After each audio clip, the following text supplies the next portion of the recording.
Hello NEET aspirants and future doctors. तो जैसा कि आप सभी का नीट एग्ज़ाम एकदम करीब में आ चुका बच्चों, ये बात आप सभी लोग जानते हैं।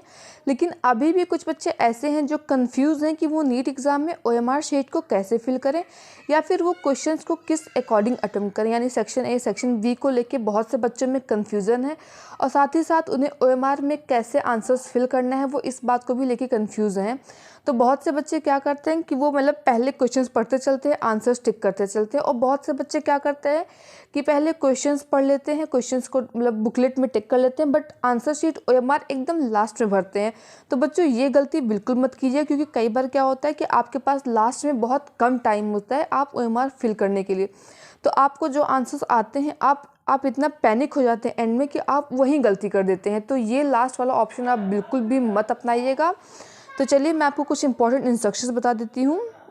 तो 50 questions in each subject are divided into 2 section A and B as per detail given below. Section A shall consist of 35 questions in each subject. यानी कि आपको चारों सब्जेक्ट से फिजिक्स, केमिस्ट्री, जूलॉजी, बॉटनी से 50 क्वेश्चंस दिए होंगे। 50 questions यानी कि 200 टोटल क्वेश्चंस आपको क्वेश्चन पेपर में दिए होंगे। बट आपको सेक्शन ए में पर सब्जेक्ट 35 क्वेश्चंस दिया होगा और वो सारे क्वेश्चंस करना कंपलसरी है।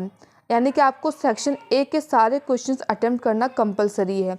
और सेक्शन बी में क्या है बच्चों, उसमें आपको पर सब्जेक्ट 15 क्वेश्चंस दिए होंगे, लेकिन आपको सिर्फ 15 में से आपको सिर्फ 10 क्वेश्चंस अटेम्प्ट करने हैं। 15 अटेम्प्ट करने की गलती मत कीजिएगा, अदरवाइज कंप्यूटर क्या करेगा, आपके स्टार्टिंग के 10 क्वेश्चंस को करेक्ट टिक कर देगा और लास्ट के आपके 5 आंसर अगर आपने सही भी टिक किए होंगे तो वो उन्हें काउंट नहीं करेगा, वो उन्हें गलत कर देगा।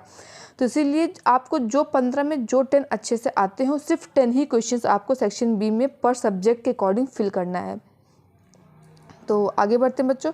बाकी इंस्ट्रक्शंस काफ़ी ईजी हैं, आप देख लीजिएगा। सिर्फ आपको blue black ball point pen ही यूज़ करना है। जेल पेन्स आपको यूज़ नहीं करने। और पहली बात तो आपको वहाँ पे पेन दिया हुआ मिलेगा। उसके अलावा यहाँ पे लिखा है कि आपको बुकलेट को ओपन नहीं करना जब तक आपसे कहा ना जाए। वहाँ पे इन्विजिलेटर या टीचर्स जो भी आपको बताएंगे उसके बाद ही आपको बुकलेट ओपन करना है। फिर यहाँ पे आता है बुकलेट में आपकी details, name of the candidates capital letter में। जैसे कि आपका जो भी नाम है वो आपको कैपिटल लेटर में लिखना है बच्चों, what ever is your name, ठीक है, कैपिटल लेटर में। फिर यहाँ आपको अपना रोल नंबर लिखना है, फिगर्स में 9, 9, 8, 7, 6 कुछ भी। फिर उसके बाद उसको वर्ड्स में लिखना है, जैसे कि 9, 8, ठीक है, आप समझ रहे हैं मेरी बात को। फिर सेंटर ऑफ एग्जामिनेशन, मतलब कि आप अपना एग्ज़ाम देने किस सेंटर पे गए हैं, उस सेंटर का नाम आपको यहाँ कैपिटल लेटर में लिखना है। जिस भी स्कूल कॉलेज में आप जहाँ भी गए हैं उसका नाम लिखना है। फिर कैंडिडेट सिग्नेचर, यहाँ पे आपको अपना सिग्नेचर करना है। फिर यहाँ पे इन्विजिलेटर, यानी कि यहाँ पे जो टीचर होगा आपके क्लासरूम में वो साइन करेगा, ठीक है बच्चों। तो ये हो गया आपके क्वेश्चन पेपर की डिटेल। अब चलते हैं ओएमआर शीट की ओर बढ़ते हैं। तो ओएमआर शीट में आप इन डिटेल्स को जो है पहले फिल कर लीजिएगा और इन्हें आप क्वेश्चन जब आप बुकलेट ओपन कर लें उसके बाद ही तो आपकी क्वेश्चन सॉल्विंग है। तो यहाँ पे आपको अपना रोल नंबर भरना है। और ये बात ध्यान रखिए बच्चों कि आपका पेन इस गोले से बाहर ना जाए और अंदर का आपका गोला खाली ना रहे, ठीक है। तो आपका रोल नंबर जो भी आपको उसी के अकॉर्डिंग उसके नीचे के नंबर्स को आपको गोला करते हुए चलना है, ठीक है। उसके बाद क्या है, फिर बुकलेट टेस्ट बुकलेट कोड। जैसे कि आपका बुकलेट ए है, उसके आगे आपका बुकलेट 1 है तो यहाँ पे 1 को गोला करके आपको वहाँ 1 लिखना है। या आपका 13 है तो आपको 1 और 3 को भी यहाँ पे गोला बना के 1, 3 वहाँ पे ऊपर लिखना है, ठीक है। तो आपको यहाँ पे जो बुकलेट कोड आपका दिया होगा, जैसे कि ये बुकलेट कोड आपका दिया हुआ है, वही आपको यहाँ पे मेंशन करना है बुकलेट कोड। नेक्स्ट ये आपको वहाँ फिल मिलेगा या आपको नहीं फिल करना है। फिर ये है, I declare that I have attempted this paper with utmost honesty and I have not used any unfair means। मतलब आप पूरी ईमानदारी के साथ पेपर दे रहे हो या आप ये चीज़ आप एक्सेप्ट करते हो कि आप कोई भी चीटिंग नहीं कर रहे हो। तो आप यहाँ पे अपना सिग्नेचर करोगे रनी हैंड्स, मतलब कि आपको फटाफट वाला अपना सिग्नेचर कर देना है। बहुत डिटेल में बहुत एक्सप्लेन करके, मतलब आपको अपना नाम नहीं लिखना है, क्लियर मतलब नहीं लिखना है, सिंपल सा वर्ड। फिर यहाँ पे आपको अपना मदर्स नेम लिखना है इन रनी हैंड्स। आपको अपनी मम्मी का नाम भी ऐसे लिखना है, थोड़ा सा उड़ा उड़ा के कर्सिव राइटिंग में वगैरह, सिग्नेचर जैसा, मतलब फादर्स नेम भी आपको अपना करना है।